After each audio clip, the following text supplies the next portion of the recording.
레위 가족 중 한 사람이 가서 레위 여자에게 장가들어 그 여자가 임신하여 아들을 낳으니 그가 잘생긴 것을 보고 3달 동안 그를 숨겼으나 더 숨길 수 없게 되매 그를 위하여 갈대 상자를 가져다가 역청과 나무진을 칠하고 아기를 거기 담아 나일 강가 갈대 사이에 두고 그의 누이가 어떻게 되는지를 알려고 멀리 섰더니 바로의 딸이 목욕하러 나일강으로 내려오고 시녀들은 나일 강가를 거닐 때에 그가 갈대 사이의 상자를 보고 시녀를 보내어 가져다가 열고 그 아기를 보니 아기가 우는지라.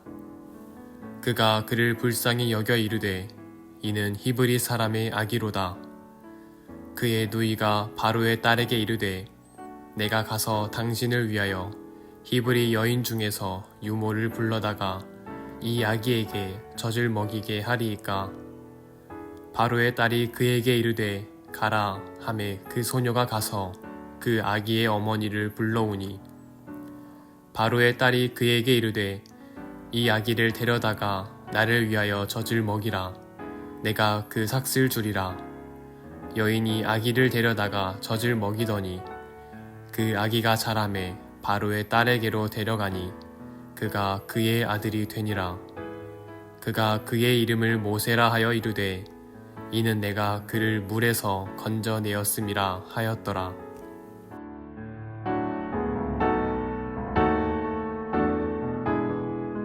오늘은 창세기 2장 1절부터 10절까지 있는 말씀을 가지고 모세가 태어나다라는 제목으로 하나님 말씀을 생각해 보겠습니다. 어제 새벽에도 말씀을 드렸듯이 같이 이야기를 나눴듯이 하나님의 계획하심과 섭리하심에 대한 이야기가 오늘도 이어집니다.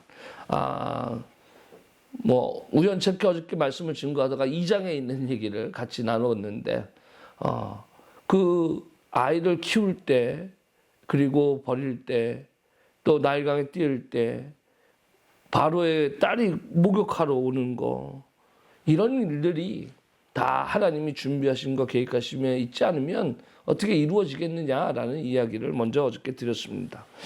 자, 그 가운데 하나님은 단순히 그 계획하심 속에만 있는 게 아니라 준비하심 속에도 있어요. 바로의 자기 자식을 키울 때 자기의 재물도 들어가고 물질도 들어가겠죠. 얼마나 힘들겠어요. 그런데 하나님은 이 모세를 키울 때 어떻게 하면 하나님이 바로의 딸을 통해서 다 공급해요.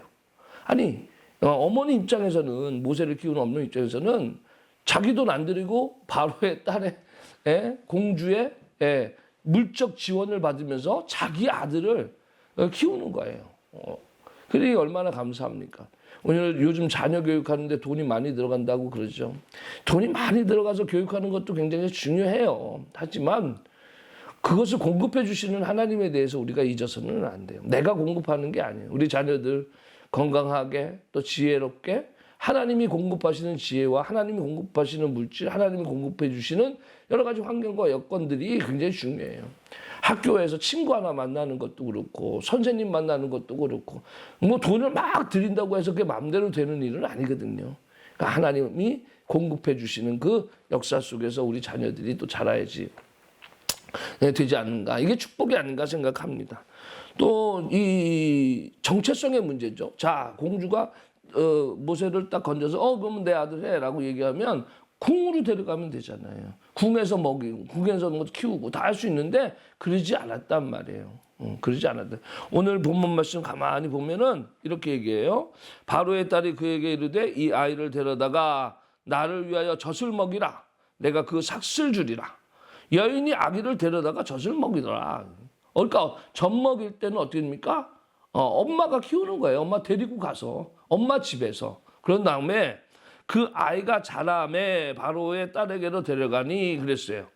자란 다음에 데려가는 거예요. 그러니까 3살 버릇 8까지 간다고 어렸을 적에 그 습관과 관심이 얼마나 중요합니까? 근데 어렸을 적에 하나님을 가르칠 수 있는 기회를 얻은 거죠. 그래서 모세는 어려서부터 히브리 가정에서 자라면서 어떻게 합니까? 하나님에 대해서 배우고 또 민족에 대해서 배우고 그것에 대해서 자기 정체성을 확립할 수 있는 시간을 가졌다라는 얘기예요. 나중에 모세가 지도자가 되잖아요. 하나님께서 모세를 지도자로 키우시려고 그래요. 근데 이 지도자가 이런 정체성이 없이 만약에 지도자가 된다면 자기에게 주어진 권력을 가지고 백성들을 학대하고 그 무소불위의 권리를 가지고 모든 것을 지배하고 이런 지도자가 된다고 생각해 보세요. 이러면 폭군이 되는 거예요. 그러나 지도자가 하나님을 두려워한다면, 하나님을 두려워하는 지도자가 된다면 어떻게 됩니까? 달라지는 거예요. 오늘 우리나라에도 대통령이 이제 뽑을 것이고 선거도 해야 되고 여러 가지 앞에 있어요. 어떤 지도자를 원하는가? 어떤 지도자를 원하는가? 그의 권력이 자기에게서 나온 게 아니라 하나님으로부터 왔다. 하나님을 두려워할 줄 아는 지도자만 세워지면 어떻게 됩니까? 정치를 잘할 수밖에 없어요. 하나님 눈치 보니까. 하나님 눈치 보면서 정치를 하는 사람, 이런 사람이 돼야 되는 거예요. 세상에 아무도 없어. 부모도 없고 뭐 세상에 선생도 없고 자기가 최고야. 그런 사람이 그런 위치에 올랐다? 대통령이 됐다? 그럼 정말 위험한 거잖아요. 높이 올라갈수록 겸손하고 낮아지고 우리가 하나님을 두려워하는 우리 위정자가 세워질 수 있도록 우리가 믿는 사람들이 기도를 많이 해야 되는 이유가 바로 여기에 있습니다. 오늘 우리의 본 말씀 2장에 있는 말씀, 모세가 어려서부터 지도자로 택함을 받을 때 하나님께서 다 공급해 주시고 하나님께서 다 이끌어 주셨다. 그리고 그의 어린 시절에 그가 가져야 되는 정체성, 그게 바로 뭐냐? 하나님의 백성으로서 하나님을 두려워할 줄 아는 그 정체성을 가정교육을 통해서 잘 받고 있다. 이것이 바로 나중에 큰 위대한 지도자가 된, 모세가 위대한 지도자로 성장할 수 있는 가장 기본적인 그리고 가장 중요한 문제였다라는 걸 생각합니다.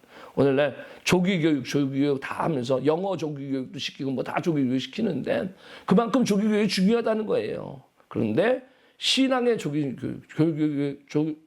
신앙생활일수록 먼저 가르쳐요.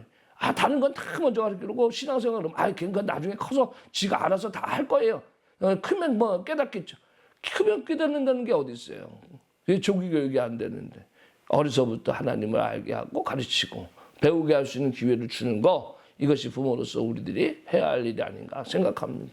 그래야 나중에 어떤 일을 맡더라도 어떤 자리에 있더라도 그 일을 능히 잘 감당할 수 있는 능력의 사람이 된다라는 거죠. 오늘도 주신 말씀이 저와 여러분들 은혜가 되시길 주님의 이름으로 축원합니다.